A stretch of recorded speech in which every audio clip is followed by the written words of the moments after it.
Tere imeliselt Aegna saarelt. Täna toimus siin midagi sellist ajaloolist, mille juures oli mul siis au olla. Nimelt avati täna Eesti esimene budakuju. Püstitati budakuju, mis on Aegna saarel nüüd. Ja siis selle budakuju kohta võib veel nii palju ütelda, et see on Euroopa kõige suurem. Nii et Aegna saarele tule ise vaatama, kus kohas ta on. See, millest ma tahtsin rääkida, miks mulle budism näiteks väga meeldib, on see, et ta külvab headust, tarkust, tasakaalu ja seda kõike on meil kõigil vaja. Inimene on õnnelik siis, kui ta on rahul. Inimene on rahul siis, kui tal on vähem ihasi, vähem soove, vähem nõudmisi ja vähem kriitikat.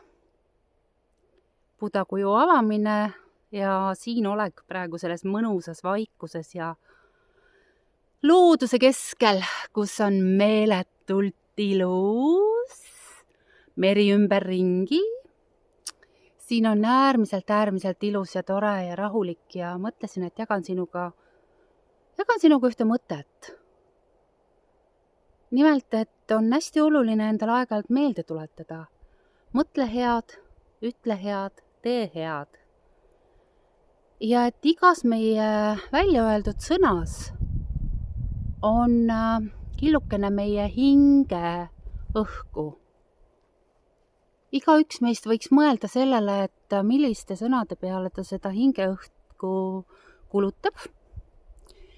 Ehk siis igale poole jäävad meie hingekillukesed ja on hästi oluline see, et me teaksime siis, milliseid mõtteid ja milliseid sõnu ja milliseid tegusid me siia maailma endast maha jätame. Räägitakse jalajäljest, et iga inimene peaks vaatama, milline on tema jalajälg, mida ta siia maailma jätab. Sama kehtib ka sõnade kohta. Ehk siis, kas minu mõtted on nii palju puhtad, et neid väljendavad sõnad on nii palju head ja ilusad, et need võiks siia maailma külvata. Kas see on see, mida ma tahan, et maailmas kasvaks, millele ma mõtlen? Kas see on see, mida ma tahan teistele inimestele tulevatele põlvedele jätta? Need sõnad, mida ma välja ütlen, need mõtted, mida ma mõtlen ja loomulikult ka need teod, mida ma teen. Milline on minu jalajälg? Kas see on piisavalt hea, toetav, arendav või mitte? Nii et tasuks mõelda, et mida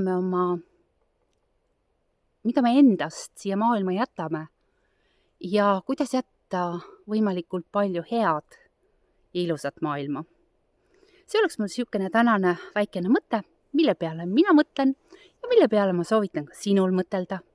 Nii et mõtle head, ütle head ja tee head. Nägemist!